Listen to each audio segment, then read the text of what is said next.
দেখ ভাই, তোরা আমাদেরকে গালাগালি দিলে আমরা তাও মেনে নিতাম। তোরা আমার ইসলাম ধর্ম আল্লাহকে নিয়ে গালাগালি দিচ্ছিস, এটা ভাই কোনোদিনই মেনে নিলে না ভাই। তোরা কি এটা ঠিক করলি? তা আবার পুজোর মণ্ডপে কি ভাই লিখেছিস একটা গালাগালি?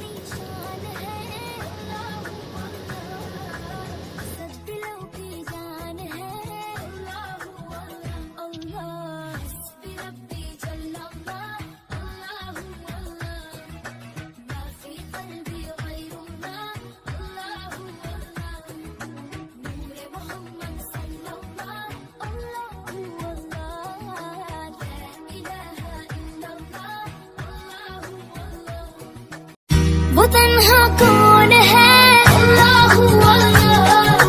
बादशाह वो कौन है, अल्लाह अल्लाह। मेहरबान वो कौन है,